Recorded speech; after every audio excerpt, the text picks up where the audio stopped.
We out here in Chicago. Okay. Yeah. Okay. This is outside. Okay. Oh my God, you're a vlogger? Okay.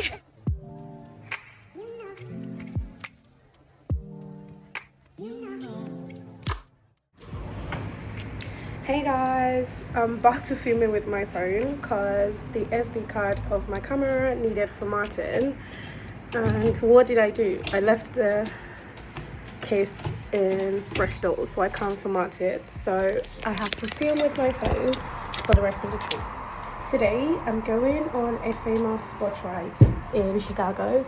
It was highly recommended by almost everyone I spoke to. It basically is like a ride on a boat, and they kind of tell you the history of Chicago and show you some like really awesome buildings.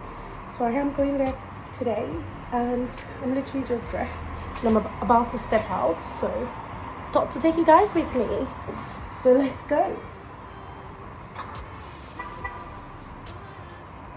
I don't know if I should wear like a sunshade because I know on the boat it kind of gets like breezy and stuff. I'm really feeling like wearing this one. It's so cute. What do you guys think?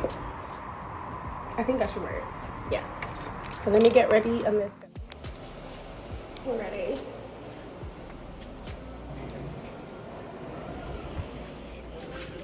Sorry.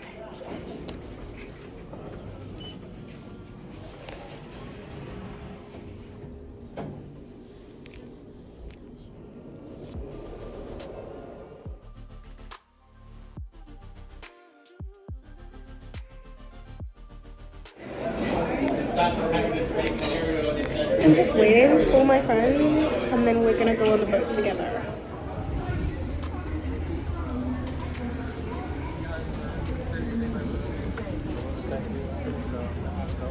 Strong vertical lines. That's basically what Art Deco is always going to look like, just in different shapes, but it'll have that strong verticality. This is actually a little bit of a movie reference too. It was Wayne Enterprises in the Dark Knight, Christopher Nolan Batman movies, the exterior of it at least. So if Bruce Wayne was asleep in a board meeting, that's the building that he was supposed to be in. My favorite part of that tower though is actually the statue up on top. That is Ceres, the Roman goddess of grain and abundance. It's a breadbasket here in the Midwest, so we got a lot of grains that were growing. It was grain futures that were being sold, some of the first things sold at the stock trading. So you want someone like Ceres overlooking your operation, except Ceres can't look at anything. She doesn't actually have a face. She's considered unfinished. Ladies and gentlemen, boys and girls, the one, the only, Sears Tower!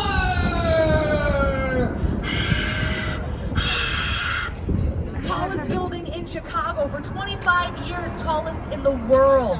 1,451 feet to the roof.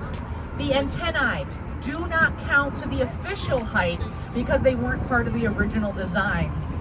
Turns out Chicagoans were worried that the height of the building in the 70s when it was built was going to interrupt their TV reception.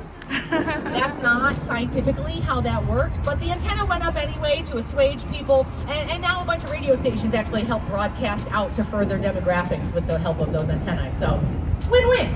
Now, we are going to lose our view of Sears for a little bit. We'll get views in between the buildings coming up, so keep the cameras handy. There's some really dramatic ones right up the west side. But I need to address the elephant in the room. Sears Tower. I know, it is spelled W-I-L-L-I-S, but the W is silent. With a Chicago accent, it is pronounced Sears. All right, you guys I must be really intimidating today. If you ask for directions to the Willis Tower, I'll know what you mean and I'll tell you how to get there, but I'm gonna get in that Uber with you and I'm gonna explain the name change, so I'll do it now. Normally, whoever owns the most floor space gets to buy the naming rights and name it usually after themselves. Built in 1974 by the firm Skidmore, Owings & Merrill, the building was built for Sears and Roebuck, the department store. For all the kids, a department store is like Amazon, but you go in and there's like shelves and usually people to help you. You can try things on. Anyway, I just want to make sure we're on the same page. This is a good one right up the side here. Unfortunately, Wow. Sears was hit really, really hard in the 2008 recession, and they laid off a lot of the employees in the building and basically emptied it. The sound of United Tower, I'm never going to call it that. If I won the lottery it would be the Sears Tower presented by Tila. I want my name on it. They're gonna write folk songs about me. Just you wait. Now, literally, we've moved past Sears. Figuratively, we can do that as well. I went to art school. That should not be a surprise. As such, the stereotype of being bad at math, very accurate. So the engineering for buildings is endlessly impressive to me. I have 3 amazing examples of unique engineering coming up next. Over on our right, we have the Chicago Mercantile Exchange Center, the MERC. This is another stock trading location from the late 2000s. The middle portion here, where the roof is lower, that was their trading room floor. But this was back when you would still do a little shouting and waving and throwing paper and being on the phone, so they needed clear line of sight. They couldn't interrupt that by building pillars to support the expanse of the roof, so it wasn't going to be stable. So the architects, Fujikawa Johnson and Associates, had the idea to build the towers first, leaning out a few feet, so that when they entered that center section in, it would pull on the towers and straighten them, and then that stress that's created, that's, oh, this is a little low. That stress is what supports the roof in the center. It's math. It's math with like letters in it and stuff, you know what I mean? Another great bit of engineering though, up ahead on the left, that gray striped building, that is the Boeing building built in the early 90s. If you'll look at the steel girder system though, on the shorter part of the building, that trapezoid of beams, that is important. That is an inverse cantilever truss. And my mom's favorite building, she says it looks like a popsicle. But this is 150 North of Riverside Plaza, finished in 2017 from the Getch Partners. They're a German firm. And they had a problem with the trains too, but instead of underneath, the trains come up from underground and it trims their property to a very small chunk of land. So they didn't have a lot of room to work with, so they trimmed way down at ground level. It's basically elevator shafts in a small lobby. And then you have a proper cantilever truss supporting from underneath, angling out, expanding the full footprint, and allowing a little extra flexibility. Really brilliant. This is the first of our officially low bridges. The river is high from the rain the other day. This one, everyone, while I don't even look, because I usually clear it by about an inch and a half, but it's way too close today. Yeah, make good decisions. I told you, I'm trying to be a role model. This one. But we are coming through so Wolf Point here. This is very, there's even more engineering stuff going on with 150 North Riverside that I would be remiss to not mention. It's even cooler than just the way it looks. We are in the Windy City, of course. That nickname is because of our politics. It's just a coincidence that it gets pretty windy here. And all the big buildings all sway with the wind, of course. That has a very skinny base though. That's pretty precarious. It's a lot of pressure on a small point. So the building also has a very tight, gosh, in the whole city, these are the River Cottages. It's a low bridge built in the 1960s. These are private residences designed by Harry Weiss. Well, this one's really low. This is actually the only one that truly always makes me nervous. The other one doesn't bother me even, I mean, it's very low today, but this one just gives me the heebie-jeebies. Weiss was way ahead of his time. We treated the river really terribly for a very long time. We didn't pass the Clean Air and Water Act until '62. No one wanted to live anywhere near the river. It was mostly industry in this area. When it was first built, back to the river, no windows at all. No, they didn't even want to look at it. It was gross, stinky, terrible. Flash forward, 2004, the Kinsey Park townhomes are created. Oh goodness, by that point, the idea of living on the river had become so popular, every single unit was sold before they ever broke ground on the development. No demo unit, nothing, just a mock-up. They showed up with bags of cash and their firstborn, like, I want one. I don't blame them. It's lovely. You got a little bit of manicured lawn, balcony, rooftop access. Who knows what other amenities? I bet there's a gym and like a store down there. Absolutely wonderful. It's another thing I'll do when I win the lottery. Plus, I'd love to live next door. You can't see it past the tree there. Yeah, this one's low too. This one's never a problem. But if you look on your right, you'll see the mate for what I was referencing. This little greenhouse here, there's another one on the other side that matches. Those are bridge houses. And so when it's time to open and close the bridges, that's where all the controls are. I just love these ones. They're all different. A lot of them are very ornate and like fancy masonry and stuff, especially in the heart of downtown. I love these guys. Are so sad and just kind of lonely. And I like sad, lonely, ugly things. But it's true, dude. The weirder and worth mentioning It is also worth mentioning this is that split in the river I mentioned, and when they dug the canal that I told you about, they actually created a man-made island that's right ahead of us. That's actually Goose Island, where they brew Goose Island beer. 312 is probably the one that most people know about. They also make a great root beer. If you're not a drinker, I do recommend it. I love root beer. But this got the name Goose Island because it was an Irish slum in the 1800s, and Irish kept geese as livestock at that point in our history. And if you've ever met a goose, they can be pretty nasty. They're very territorial. They can be fairly aggressive. So it was like, oh, you're from Goose Island. You live on Goose Island. It was like a pejorative. Jokes on them. Incredibly successful company, and the Irish basically run Chicago. Fire department, police department, and the plumbers union. Like, very little happens in Chicago without Irish fingers in it. We're doing a good job. But we are doing a black one with white antennae on top. There it is. The John Hancock Center, ladies and gentlemen. Fifth tallest in Chicago. 1968, Skidmore, Owings and Merrill, same firm that designed Sears. Although I kind of lied just now. That's not the John Hancock Center. Not anymore. Yeah, several years ago, very quietly, of course, the John Hancock Insurance Agency that had naming rights for the building decided they didn't want to pay for them anymore, so they stopped. And so the city removed the name. Officially, it is 875 North Michigan Avenue. So if anyone is independently wealthy and you'd like to join me in being a Chicago hero, rename it the John Hancock. It's all we're gonna call it anyway. Name it after the historical figure, right? That way you can avoid weird litigation with the insurance company. They're probably really good at it. But now we are headed south along the North Branch. It is worth mentioning that we are, right? Area.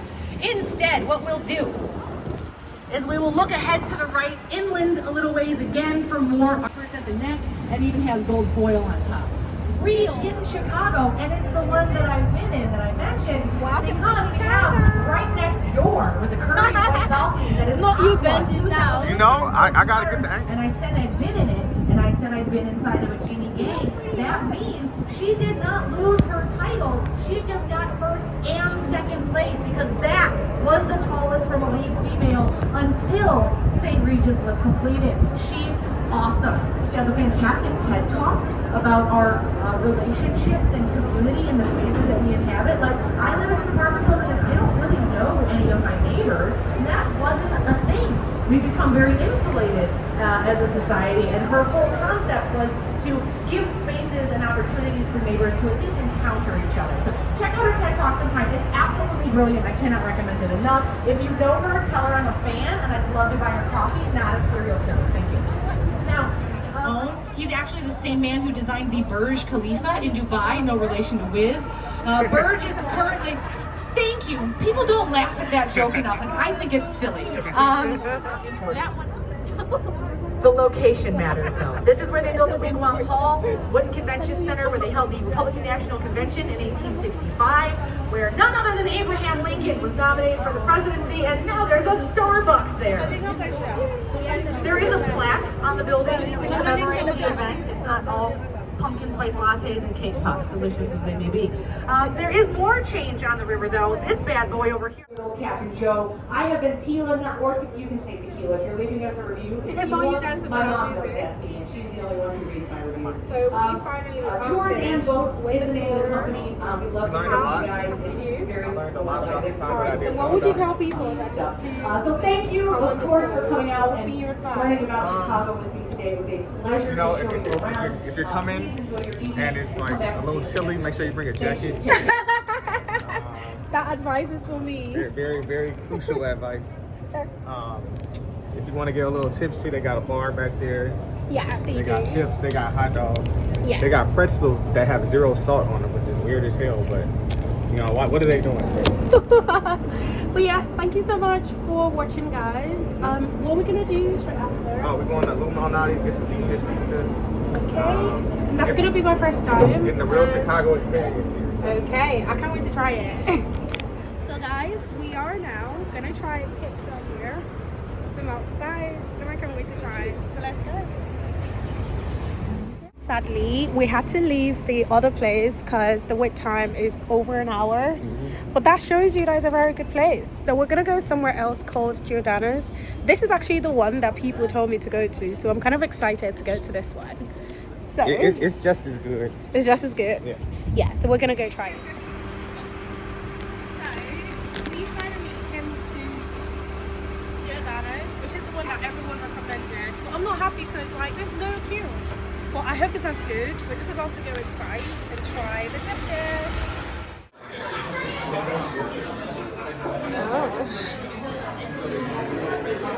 Can we get there? Yeah, that's fine. Can't believe my phone is about to die. I might not be able to do a reaction to eating my dip dish, so I'm just gonna try. It's 7% right now. Dip dish.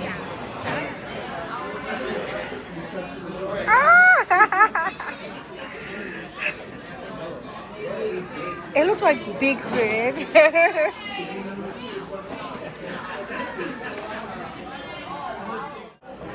I'm in like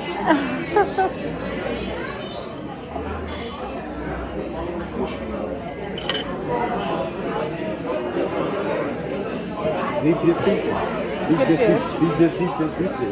I don't know how I feel. It feels it's delicious, but like I don't know.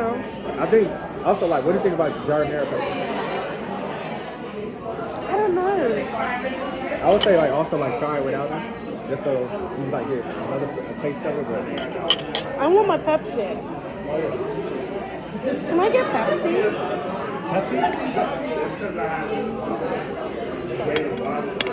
Let me try with pepper. Let's put some pepper in there. Let's see if it's gonna be different. What else do you recommend I put? I only usually put pepper. I mean, you can try Parmesan. Parmesan.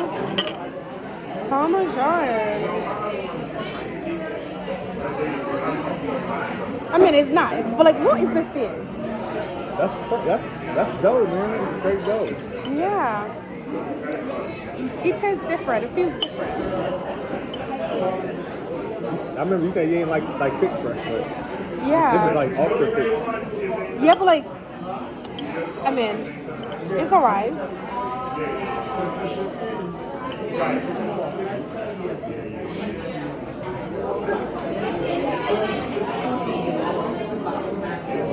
Cheers.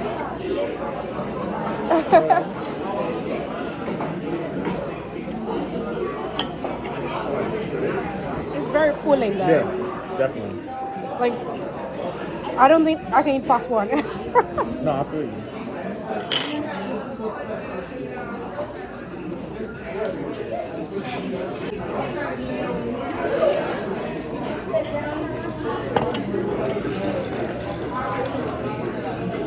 Dip dish. You like crust or not? I like sweet too. Cause like honestly, like this, just eating all this is a lot. You know what I'm saying? Well, or I like go get some more pizza. You know what I'm saying? Like, do I want to fill myself up with crust or pizza? It's good. Dip dish. I finally had dip dish. Everyone said dip dish, dip dish. It's an honor and a privilege. It's an honor and privilege to be Honor and here while I privilege. try dip dish. Nice. Could have been in here with anybody. You could have been anybody. Could have been here with your brother, your friend that lives down the street. Yeah. You're here with me. Nice.